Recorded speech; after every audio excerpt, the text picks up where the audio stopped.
Welcome, everybody, to the Tea with Ms McGill Show, presented by Iron Range Goalie Academy. Some more subscribers this past week. I want to highlight them.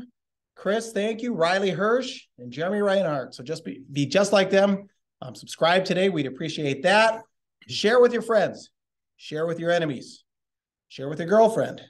Share with your wife. Just don't share with them both at the same time. There'd be trouble there. Right. That's bad news. It is Puka speaking. It is the star of the show, Reed Larson. Welcome to episode 52. 52. Here we are in the dog days of January. I think we mentioned it last week that we were deep into the dog days. As soon as we start getting out of the dog days, guess what it is? Yeah. It's playoffs. And it's playoffs. Yeah. They start getting a little, I even noticed it. They start a little longer, but the big cold snap's coming.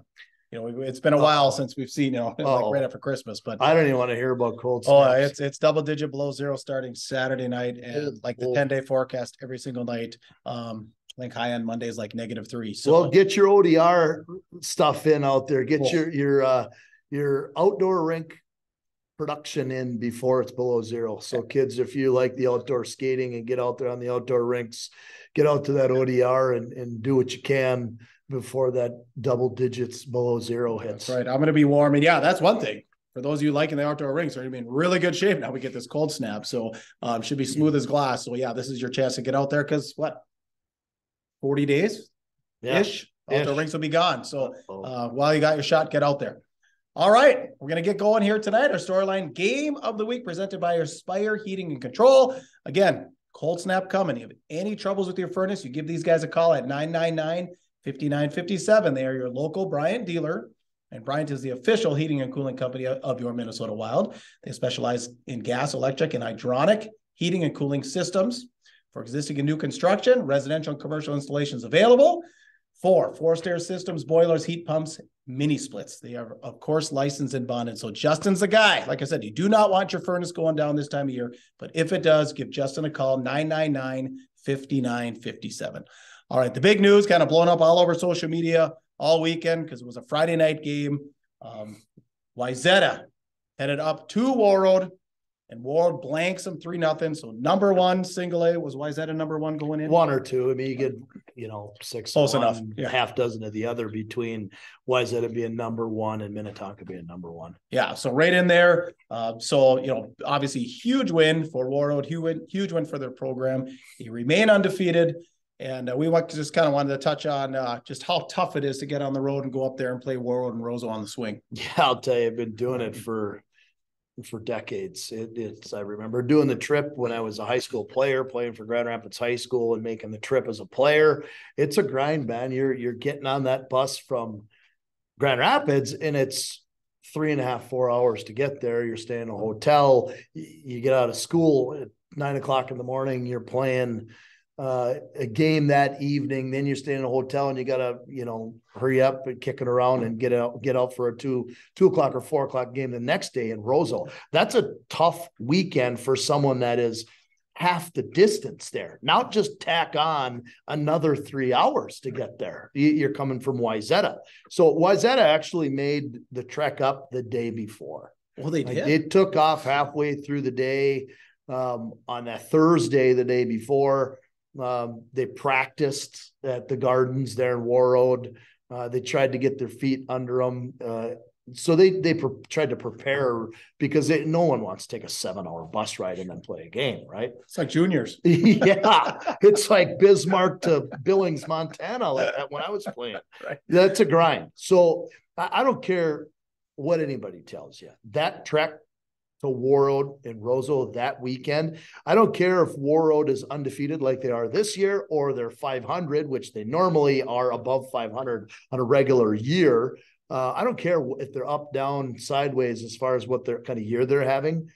They're going to make it a game if somebody's making a trek up there. And you walk into the building at the Gardens, most teams you're walking in, and there is such thing as home ice advantage on that rink. Right. There is. You feel it, you smell it, it's there. And honestly, I never like to make fun of the referees, but it seems like you're used to, no matter where you come from, you're used to a different reffing style than what you're going to see when you're there. A little rougher there. It's grabbier. Yeah. It doesn't matter, but it's very clear and apparent to anybody that knows the game in the state of Minnesota that Warroad's going to be tough to beat. And I'm going to call it right now. I don't think Warroad loses the rest of the year. I think this is my prediction, and whatever, I'll eat crow if I'm wrong. Prove me wrong, Warroad, because I would be, or anybody prove me wrong. Warroad's going to prove me right. I think Warroad will be the next team to go 31-0. Great time for you to comment. If you agree that Warroad's going to go undefeated, please comment. If you don't think so, please comment. If you've got an over-under number, give us that on what you're thinking that is. But very interesting. But yeah, 31-0 is what it would be.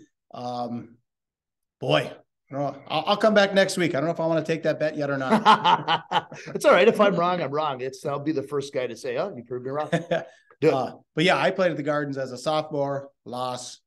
Senior, lost, and I ended up losing them in the state title game. But so I have 0 wins at the Gardens in my career. I don't think that I have ever won, except for the JV game last year when we went there for Rapids. If I'm talking a varsity game, I don't think as a player or as a coach going up there for a varsity game, I don't think I've ever won. Okay. I think it's always either been a tie or a loss. Yeah, it's tough. Head coach at Virginia, we've never won going up there. Okay. Never. Yeah, tough. Last year, my first year coaching at Grand Rapids High School, the varsity game, lost. But we did. Last year I was a head JV coach. We won the JV game. Yes, that was a win. But I don't think in any varsity situation as a player or coach, I don't think I've ever won going to Warroad before. It's tough.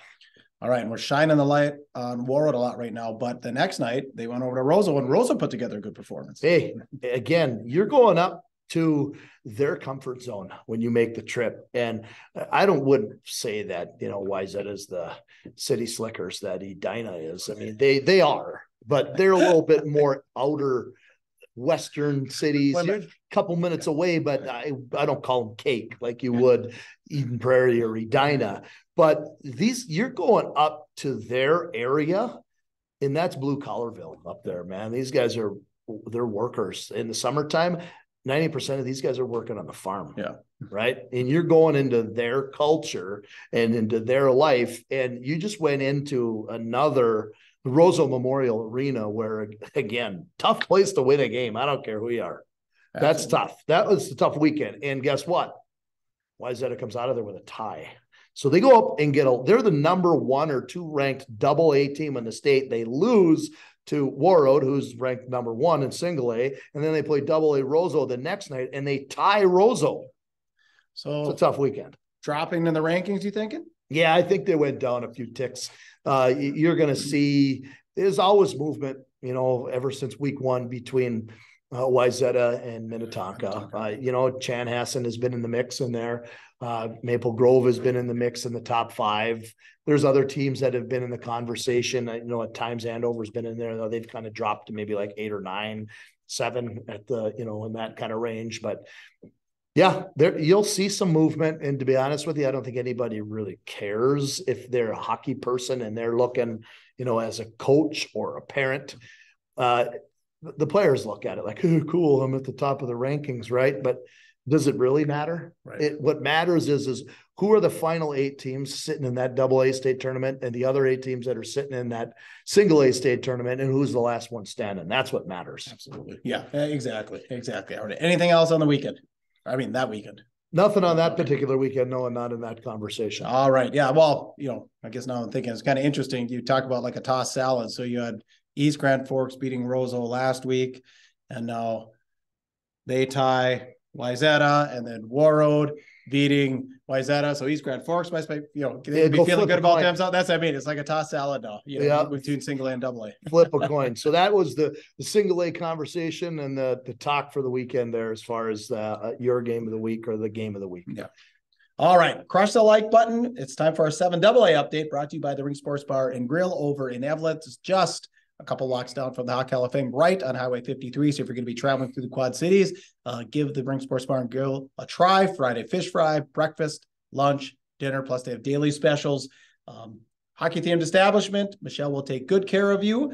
You can order ahead, 248-8582, 248-8582, or you can go online, therinksportsbarandgrill.com, and get your order in. Just go pick up and save some time that way. All right. Like I said, 7AA update. Grand Rapids, you guys spent some time down in the northeast suburbs over the weekend. Yeah, we were on the St. Paul side of things, just a little bit north. We got to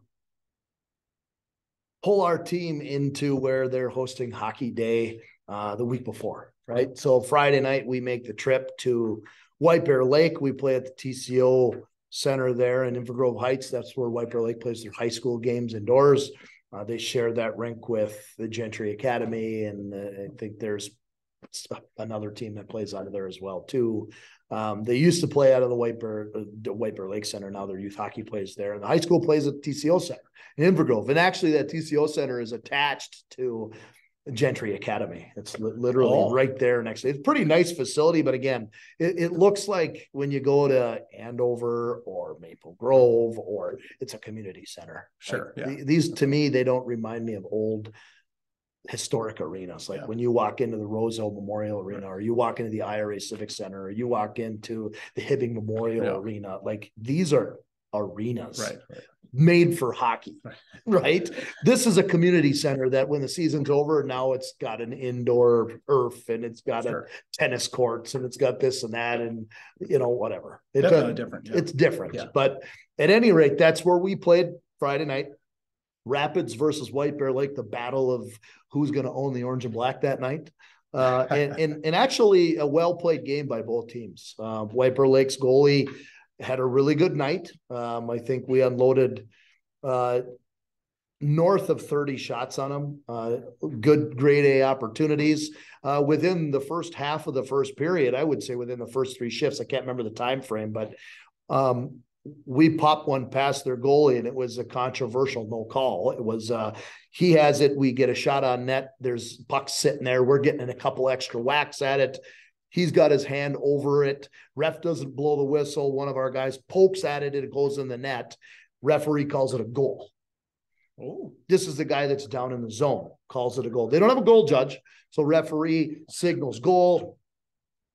Then the referees have a conversation. They come to the center of the ice. Well, we've already celebrated. Our guys come through the line, doing the knucks, coming through the line. They're cheering. And we're talking, getting ready to face off. And then the referees are talking at center ice. Referee that was out of position at center ice. And I say out of position because, as it goes into the zone, typically you got the linesman on the blue line, and that back referee still have to switch, right? They're in the process of switching, and that back referee is at the red line. So he's 100 feet away from the play.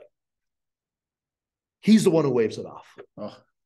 Where the referee that is there signaling goal is 3 feet away from the net. So that is an absolute, however you want to call it, a momentum stifle. Sure. Like it completely stops your momentum, and you're like, oh my gosh, we're a team already that doesn't score very many goals, and we just got one taken away from us in the first 5 minutes of the game. On the road against a team that's in the top 10. Yeah. So we're battling the rest of the game, and sure enough, bang, they pop one in the first period. We're down 1-0. We're battling. We're playing good hockey. Later on in the game, they make a nice play in the second period. Bang, we're down 2-0. We're getting opportunities, and I would say, holy cow, we probably had about 5 or 6 open net chances that we missed the net or rung it off the post, or the goalie made an unreal goal mouth slide and save, and we just could not find the net. It was us playing hard, competing, White Bear Lake playing hard and competing. They made a couple of nice plays that ended up in the back of the net. We literally probably made 5 or 6 mistakes the whole night, and 2 of them ended up in the back of our net.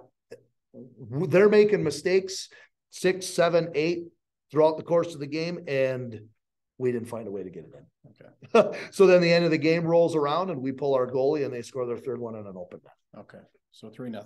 3-0. It was a well-played game. Miles Gunderson was unbelievable in the nets for us that night. He was stellar. We had some players play really tough that night and play hard. We just didn't come out with – it's hard to pat yourself on the back when you walk out with an L, but we played hard. Yeah, sure. And we played against good competition, who, in my opinion, I've seen the teams that are in that section. They usually battle with Hill Murray to go to the state tournament. but Stillwater is in that section as well too, and they're pretty tough. So those teams have struggled a little bit with Stillwater. My opinion, we're going to see White Bear Lake. Just in my opinion, we'll see White Bear Lake for that section representing at the state tournament. Okay, so they're going to beat Hill, and that's who you guys had on Saturday. Yeah, I think so. Hill Murray is not the Hill Murray that they usually are every single year, but don't get me wrong, they're still good. They for the first time so then the next day we're ready to face off at 2:15 in the afternoon the next day at Aldrich Arena. Another awesome arena. Yeah, holy cow, is that a cool rink to go to? That's another one. Like, you go down the cities and you see they keep building these community centers and they want them all purpose for this and that, but go back in time and remember what Aldrich Arena has always been for. That's where Hill Murray's played their games forever. Yeah. And it's awesome. It's the first time I've ever been to that rink before. I never played there as a kid. I never coached there until just now. And it was a phenomenal place to go with a game. Oh, yeah. And we start the game off fairly well. We in the opening face-off of the game, in the first 10 seconds of the game, Jake Garski does a forecheck in the neutral zone, picks off a pass, goes down on a breakaway and scores in the first 10 seconds of the game. Ooh. So we're up 1-0, and we're up playing good hockey for 2 periods, and we go into the locker room after 2 periods. We're up 1-0, enter in the third, and within the first couple of minutes or the first minute of the third period, we make a play and a body check, and we get called for a 5-minute major, which I think was a good call by the referee. He made the right call. Our guy has to sit for 5 minutes. Guess what? When you're on a penalty kill for 5 minutes, you got to kill all 5 minutes of it. It doesn't matter if they score or not. You don't get your guy out until the 5 minutes is up. So they scored 2 on that. We're down 2-1 after we had a fairly good first 2 periods. We played all right. Yep. Then we come into the rest of that game and we take another 2-minute minor, which we should be able to kill off, but bang, they scored again. So they scored 3 power play goals on 2 power plays. Okay. And now we're down 3-1, and there's a few minutes. We're grinding, we're pushing, we're trying to make things happen. And of course, we're down 3-1, and with about 2.5, 3 minutes left in the game, we pull our goalie and bang, and score the 4th goal on an open net. Okay. So it was what it was. There wasn't success on the weekend in the W's column. There was effort and there were some good things, but Rapids continues to struggle with the ability to bury our chances sometimes. And so the weekend was not good with that, but there were some good things there's some takeaways that you could take away from it. Like, we competed with 2 great teams, and they were both literally open net goal type of games. Yeah. And they were well played games. Tough to come home for a 3-hour trip to the cities and come back with nothing to show for it, as far as the varsity was concerned. But the JV ended up beating White Bear Lake in overtime, so that was kind of cool. Lost to Hill Murray. That was kind of a butt whooping, but their JV was really good. Okay, but it was a decent weekend for effort and whatnot. But again, didn't come out of anything to show for it when it comes to wins. And right now, when you're the Grand Rapids Thunderhawks, you need wins for some morale right now. Sure. Because it's a struggle when you're not winning. Sure. Yeah. That hurts. Yeah. So that's the weekend as it was, and moving forward into the week or into your next game that you want to talk about. Yeah, I didn't catch anything on the weekend. I was playing in that fundraiser in Hibbing, but I did catch Rock Ridge Cloquet last night. Pretty evenly played game. Shots 33-30 in favor of Rock Ridge. Mannanen, Tiedemann, and Troutwine had the goals. Ends up being a 4-3 OT win for Cloquet. Normally these OTs end in the first minute. Got towards the end of the overtime, and Cloquet guy just kind of poke-checked a puck. They had a 2-on-1. Bobby Thornton for Cloquet buried one bar down. And so Cloquet walked out of the MEC with the win, 4-3. But while we were talking about Cloquet, a tweet goes out Monday, that they're going to move from AA down to single A. So not official, but just, I guess, your thoughts. Yeah, and I'm not surprised. They've got some. I know that if you talk to Coach Shea Walters, he doesn't like that idea. He doesn't want to see his program go from playing at the highest level to now looking at going, oh crap, we don't have the numbers to play at this, or we've struggled and we're going to go down. And it's like, I know what the conversation would be in Grand Rapids if we ended up moving single A. No way are people in this town going to accept that you go single A. So I know that's a struggle for Coach Shea Walters. He doesn't want to go that direction, but their youth hockey, they've done some things there. They've had a few single A teams in the last couple of years because of number issues.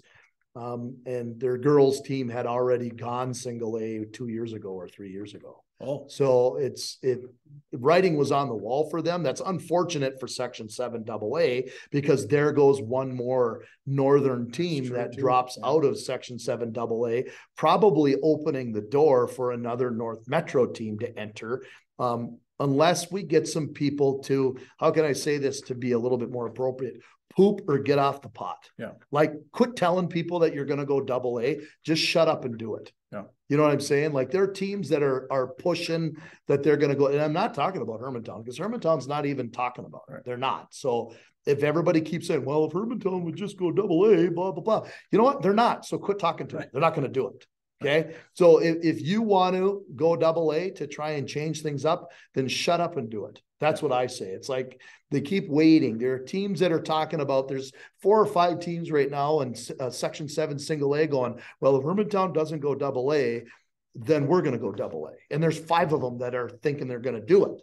Well, what are you waiting for them for? Right. Just do it. If you think you can handle it, go AA, shut up, be the team that's pioneering this thing and go. And I've had this conversation with a couple of different teams. And I will say this because I used to live in this town. It's Rock Ridge. Rock Ridge, go AA then. It's time. Yeah, it's time. Now that's going to help Section 7.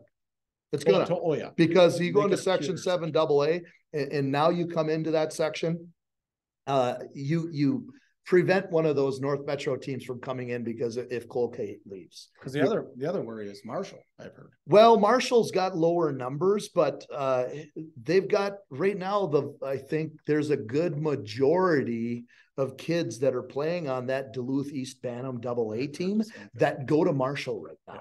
So they're not leaving. Yeah. They're staying AA. Okay. They may struggle with numbers to put a JV on the team, but they're going to be decent enough to stay in that section. In fact, they're going to be good. Okay. Yeah, I've heard the same. So they're not leaving. That isn't going to happen, I don't think, but there's always these other questions and I can do that. I can push these buttons because I'm friends with those guys at Rock Ridge. So if you're mad at me, then tough, call me up.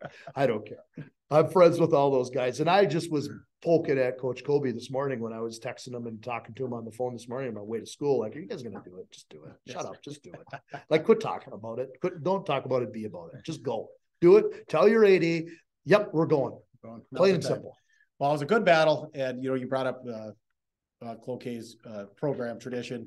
And I know you had said earlier in the year, they fight, they work hard. And I saw that last night. That first guy, it comes in, it's body. They played, they're still playing Dave Essie's his name, right? Dave, yeah. Kind of that Dave Essie. I mean, Coach Walters kind of, he adopted that style of just, we're going to hit, we're going to work hard. And they definitely did. And like I said, ended up coming out with the W. And that's the way Shea plays. Yeah. He played at Bemidji State. Yeah. He plays that way. He plays a gritty. He played that way as a college player. Played that way as a high school player. When he was an assistant coach there at Hibbing for a while, that's the way he promotes. He likes to play a tough, gritty style. So they're going to play that because they model the type of coach that they have. He likes to play tough, and I respect that. Yeah, because I like to play tough. Totally, exactly. All right, anything else? Nope. On that. All right. Time to head into the preview section. Our preview section is presented by Iron Range Apparel. Rita had mentioned it earlier. You're going to want your ODR swag as the temps drop. Get your winter cap. Get your sweatshirt, get your jersey. Some of you high school kids, I know you got the girlfriends going. Valentine's Day is about to be on the calendar here. Don't get her flowers. Get her something cool that lasts. Get her something she's going to see a year from now when she's at college, all right? And it's ODR swag. So like I said, jerseys, hats, tees, baseball caps, like I said, hoodies, everything. Anything you want, anything you need. Yep. Iron Range Apparel, like I call it the gift buyer's paradise. There's all kinds of stuff there. So when you're shopping for your sweetheart here for Valentine's Day, pay a visit over to the Thunderbird Mall in Virginia and hit up Iron Range Apparel. Okay, a few games we want to take a look at. Tomorrow, my 9, the big game. We talked a little bit about this last week. A big one for Section 7A seeding. Denfeld plays a visit up north to Rock Ridge. Like I said, could be a pivotal game when seeding time comes. It for sure makes the difference between who's going to get the number 3 seed in Section 7A. This decides that at this point in the season. Like right now, a lot of the rankings or wherever the QRF has, in which however people want to look at the QRF, whatever. But however, though, that starts to rank people now at the end of the year, it starts to make more sense as where you're going after you've played 15 games. Yep. But as of right now, Rock Ridge is sitting at the number 4 seed and Denfeld is sitting at the number 3. So Denfeld goes to Rock Ridge. If Rock Ridge knocks them off, guess what?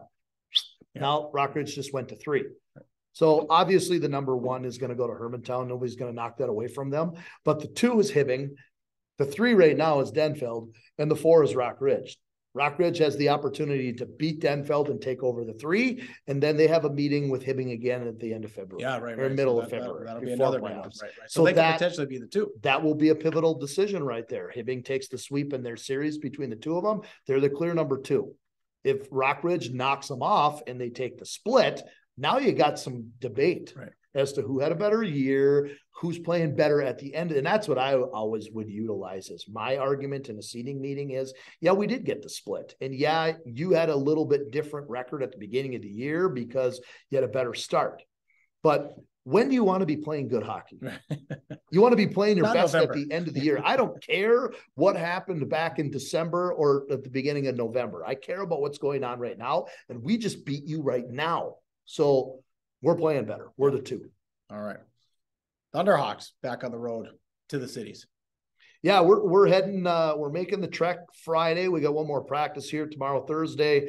And then we get on the bus for a 3.5-hour drive or a 3-hour drive down to Maple Grove to play potentially whatever you want to call it, the number 4 ranked team in the state, the Maple Grove Crimson, who've got a phenomenal team. I don't know whether they're 13-2 or 13-3-1 or whatever their record is. They're good, and we got our work cut out for us. But there's been some teams that we played that fall into that category. Right. Sure. And there's teams that figure out ways to make these games close and to give themselves a chance to win. And I always say this as a coach, if you're going to make the trek on the road, your philosophy needs to be this. If you're playing a top end team and you're going on the road, you want to keep the game close for as long as you can and pop it in and win it in the end. Sure. And that's the way you grind it out. You keep it, you hang around, and then bang, at the last minute, you pop one in. You walk out of there smiling. Sure. And I think that's what we're looking for. That game in Maple Grove is going to be on KARE 11. So if you've got access to KARE 11 in the cities, you can flip that on. That game will be on KARE 11. If you got access to their webpage, I would assume, I don't know this for sure, I'm just shooting this off the top of my head, that they probably have a live streaming link for free on their webpage, just like anybody else does, like My9 does. You probably can click on their webpage, go down from the home button and look for KARE 11 live streaming. I would assume, but I could be wrong. And that's Friday night. Friday night. Okay. Yep. And then also the aforementioned Hockey Day in Minnesota will be in the aforementioned White Bear Lake on the weekend. By the way, we have the schedule posted at Goat Sports on our Facebook page. So Goat Sports Media. If you want to take a look at the schedule, go to our Facebook page. It's right there. So White Bear Lake, Hill Murray, big rivalry. A long rivalry, should be a good one on Saturday. It's always between these 2 teams when it comes down to who's going to represent the section at the state tournament. There's been a couple of years where Stillwater has been in the mix. They've been really good. And Stillwater will be in the mix this year. I think they will, because Stillwater has given problems to Hill Murray this year, and I think they beat White Bear Lake or tied them, or it was close, or I can't remember off the top of my head, but it was whatever it was close. It was within a goal. So I think Stillwater may have beat them. At any rate, I think that it's going to end up being White Bear Lake that represents that section. This is a great rivalry between Hill Murray and White Bear Lake for Hockey Day in Minnesota. Long-standing. There are other teams playing in it right now, and we could get into the weeds about talking about, such and such matchup also is on hockey. I don't care. Yeah. The one I care about is White Bear Lake and Hill Murray right now, because that is going to be fun to watch. It's going to show Minnesota hockey in one of its oldest rivalries right there in White Bear Lake. And I've seen some of the pictures. Go on and look at some of the pictures of Instagram, they've got some reels going of showing them making the ice right now outside, getting it all prepared for the fans, the outdoor heat tent that people can go to, the food tent, this and that. And I can tell you from experience, it's so fun to be involved in Hockey Day in Minnesota. I had the privilege a few years ago to be involved as a coach in Hockey Day in Minnesota when I was the assistant coach for the girls GRG Lightning team, the Grand Rapids Greenway Lightning, and Coach Hyduk and I just soaked it in with the girls to be able to be involved. That's when it was in Minneapolis in 2020. Okay. And what a blast that was. And all I can say to the people in White Bear Lake and Hill Murray, like, enjoy it. It is going to be one of your best days of your entire hockey career for you players, parents. Like, this is a rare opportunity if you're most teams that you don't get to do this very often. Grand Rapids has been able to be in it a couple of times as far as the boys team. I think they were in it one time when Minnetonka was hosting and something happened on Lake Minnetonka where the weather was too warm, so they had to go inside and play. Oh, really? Yeah. So I think that happened. I'm pretty sure it was Minnetonka. And then 2 years later, it was in Grand Rapids on Pokegama Lake. It was Rapids playing Benilde out in the second coldest outdoor hockey game. It was just blazing wind, and Hibbing got to play in that as well, too. They got to play against Egan. And, of course, the GRG team played Hibbing's team. And blah, blah, blah. Yeah, I remember that morning, it was kind of nice. I was living in Hibbing then, and I knew the weather was supposed to turn. Like, should we go? And glad I didn't. And now, like I said, the weather is turning. It's going to be pretty. The weather down there isn't going to be much different than the weather up here this weekend. But for those of us spectators, it's a great way to spend the day on Saturday because it's going to be, I think, a high of 0 or something like that. So if there's any wind, it'll be 20 below. So what a better day for us to sit around the TV all day and watch all kinds of hockey. Well, I'm going to watch it. I'm going to watch it as long as I can, and then I'm going to be in my truck heading down to Duluth. Because I got tickets with my brother and my nephew to watch St. Cloud State and UMD play. So I'm going to watch that game as well, too. But kind of interesting because I mentioned that in 2013, Hockey Day was the second coldest Hockey Day in Minnesota on Pokegama Lake. The first coldest ever apparently was back in 2019 when Bemidji hosted. And Greenway played in that. And Greenway got to play in that game. And Coach Clafton, I remember talking to him about his experience. He said it was colder than HE double hockey sticks, but you don't really know that. And this is maybe what the fans don't know is that when you come back, like players, when they go out to play on the ice and it's that cold outside, they're colder out on the ice than they are on the bench, because when you get back to the bench, those benches are equipped with heaters. Yeah, right. Like, I'm standing on that bench and I'm thinking, hey, look, I got these bibs that I'm going to wear, and I got this deer hunting jacket that was blaze orange that I put a patch on that had a GRG Lightning and Hockey Day in Minnesota. And I got a, hoodie on, and I was sweating because underneath me, you've got this air getting pumped up. Sure. From underneath the bench, and it was hotter than heck. And I was thinking, they're going, this is warm in here. I'm not having any problems. I was taking my gloves off, my hat, whatnot. I'm sweating a little. Girls are out there going, I'm taking a 20-second shift and coming back. This is cold. Yeah, it's a little cold. Yeah. Well, like I said, just unfortunate, like I said, it just as the deep freeze is coming in. But well, you're on fire tonight. Speaking of heat, oh my God. You think Freed's on fire? Give us a thumbs up. I don't know. I got a little extra heat on me tonight. If you didn't figure it out yet, we didn't talk much about the game that Rapids played last night. We ended up, let's just say this, we tied Brainerd last night, and that's all I'm going to say. Okay. Yeah, and he's fresh off of practice. So the memories and the scars are right here on the frontal cortex. All right, so we move on to the scores and more from the week that was. Bemidji with a loss to East Grand Forks 4-2. Warroad over Roseau last night 5-2. So Warroad sweeps the series up there over Roseau. Denfeld was dropped by Warroad earlier in the week 8-1. Greenway with a 5-4 win over Lake of the Woods. Proctor a 5-1 win over Northern Edge. Ely with a 5-4 win over Lake of the Woods. I Falls thumped Moose Lake 4-rip. Duluth East beat up on CEC 8-1. Hibbing shut out Marshall on Monday night 4-0. And the Walleye Scott Edina Cake Eater update. Another win for the Hornets 3-0 over St. Michael Albertville. That's interesting. That score, St. Michael Albertville. That was a 3-0 win, and that sounds kind of a close game between Albertville, St. Michael, and them. And I was just looking at scores a couple of days ago because Brainerd just played St. Michael, Albertville in Brainerd a couple of days before they played us last night, and they tied them 2-2. Oh, and so that's not a bad team. So could Brainerd be sneaky in Section 8? Brainerd is sneaky in Section 8. They do some of the right things. They're well coached. They play a good system.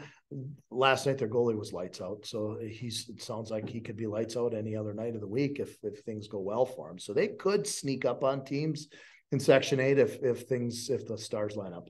Oh, okay. Well, we'll keep an eye on that. That's interesting. Like I said, kind of a toss salad. Everybody's going to be that time of the year where I beat you and you beat me, but then this team beat you, so we're better than you. And that brings me back. I shouldn't say this, but it gives me a headache. In 1990, Roseau had one loss. They beat Rapids in the state title game. Yeah, but they had one loss. They went out to Fargo, Fargo South, Fargo West, whatever. That was the only loss of the year. Fargo goes on to win the North Dakota state title. So they have T-shirts made that say, "We were the Minnesota and North Dakota state champions in 1990. So I hate to bring that up to those of you guys, the Roseau faithful, and some of you. Well, I know a couple of those guys that played in the 1990 team, including my buddy Jay Hansen. But that was pretty clever. I don't even want to talk about it to that extent because I was a kid that was in like 6th grade, and I remember watching it on TV because who did Roseau beat in the state championship?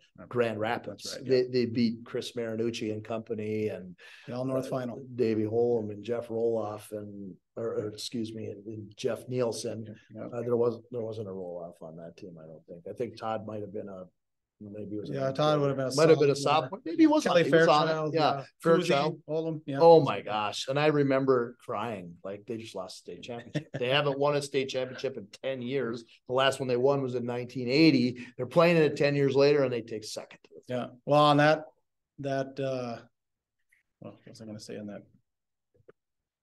All North final, something you jarred a memory there. But anyway, I know Roseau, Bill Lund. That wasn't the only time in the last 20 years or 30 years that Grand Rapids lost to Roseau in a state championship game. They lost to Roseau in the state championship game again in 2007? As I said, about 7, yeah. Yeah, because 06, Rapids lost to Cretin-Durham Hall. Yeah. And then in 07, Rapids is in the state championship again. And they lose to Roseau. Well, I know what I was going to say about that age group. So my buddy in Roseau said, I think Roseau beat him in Pee-wees. Rapids won the Bantam. But then Roseau got him back in the high school. Yep. So there was just a kind of no doubt who the two best teams were in 1990. All right, that's it. Episode 52. Anything else? No, let's wheel on to the weekend, and don't be afraid to tune in tomorrow night to My Nine Sports to watch the matchup between Denfeld and Rockridge. I'll be on the call with Bob Cohn, ready to bring that game to your living room. Yeah, should be a good matchup. All right. Happy birthday, my buddy Jimmy. I know you're a big fan of the show, Jimmy. So happy birthday today. Please comment. Like I said, comment, especially if you think Warrow's going to go undefeated 31-0. We'd like to hear your comment there. If you want to contact us more privately, Goatsportsmediallc at gmail.com. Tea with Ms. McGill on Instagram, Spotify, Apple Podcasts, on YouTube and Facebook. Find us under Goat Sports Media LLC. Merch, as always, in the back, $20 for a t-shirt, Cash App, Venmo, PayPal, all that good stuff. Email us, message us. We'll figure out a way to get that to you. If you want one of these awesome shirts that we got, you got to talk to PD. Iron Range Goalie Academy. That's right. You talk to him. And, of course, our great partners, Iron Range Goalie Academy, Aspire Heating and Control, Iron Range Apparel, and ODR Apparel, the Rink Sports Bar and Grill. For Ray Larson, I am Puka. Get out there and be your dream, your tune too. Tea with Ms. McGill Show.